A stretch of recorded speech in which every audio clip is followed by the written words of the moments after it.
Why do you need to plan for the progression of dementia? Well, dementia is a progressive disease. So this means that the need for care will change as the disease changes. And so we want to give you an inside look at a tool that we use in our professional services. It's called a plan of care. So what is a plan of care? A plan of care is a set of documents that will give a caregiver immediate access to all facets of a loved one's life. And why create a plan of care? Creating and following a set plan creates a framework for care that allows for the family member to receive the proper care with no gaps and no holes. Because inconsistent care can lead to problems and emergencies. I'm going to run through a few scenarios where inconsistent care planning causes problems. Scenario 1 is NORMA. Now, nobody has been assigned regular grocery shopping from mom. We're going to call her Norma. Norma cannot go to the grocery store by herself, so someone in the family decides to buy her microwave, ready-to-eat TV dinners. Now, she can figure out the microwave, but sometimes forgets to eat, and so she starts to become malnourished. And if a plan of care were in place, Norma's family would know who was in charge of making sure she's eating well and staying healthy. Scenario 2 is Aunt Violet. Aunt Violet has Alzheimer's and needs more care than her family realizes. Aunt Violet spends the day in front of the TV because there's no plan to get her out of the house or engage her brain. Consequently, her symptoms of decline progress more rapidly.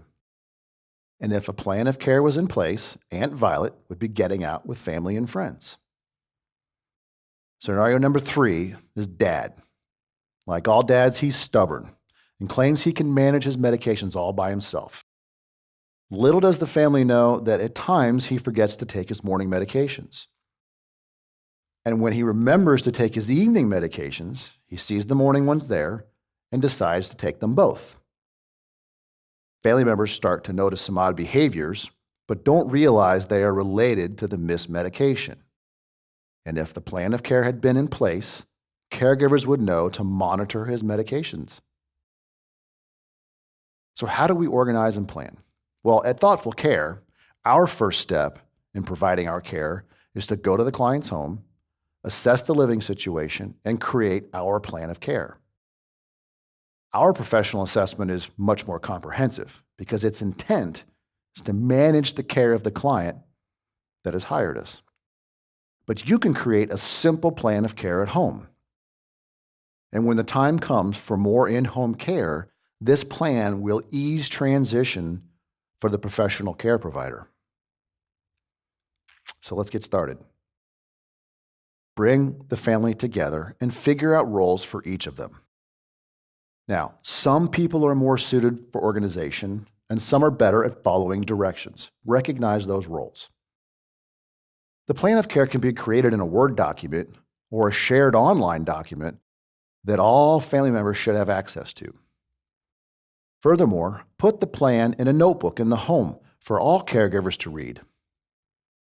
But be sensitive to the person with dementia's image and share the plan responsibly.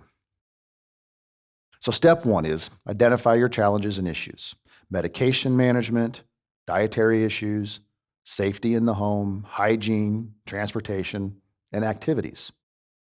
The plan of care assures that these issues are being addressed every day. So who's giving care for which issue and when? Step 2, create and use behavior logs. Because keeping track of behaviors helps identify the triggers. And when you make notes of behavior patterns, you can begin to recognize when outbursts or confusion could occur.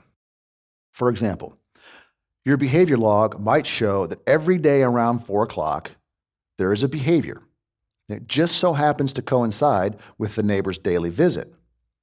So if you hadn't taken notes on your log, you might not recognize the trigger for the behavior is the neighbor. So recognizing the patterns can help you prevent the outbursts. Step 3, have a safety plan. Many EMS, sheriffs, and fire departments are starting to adopt dementia protocols. So register with these programs as soon as possible. Have emergency contacts listed in the home in easy-to-find places, like by the phone or by the computer, as well as in the plan of care book. Now, we will talk about wandering and safety in another video segment, so check back in for details on those topics. Finally, keep the plan current. Note that your plan of care will change because your loved one will change. So update the plan of care as needed. Get a fresh set of eyes when updating your plan of care.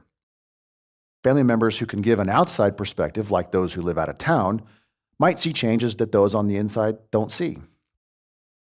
If you're interested in a professional assessment and a plan of care as part of our professional care, please give us a call at Thoughtful Care and we'd be happy to help. Thank you.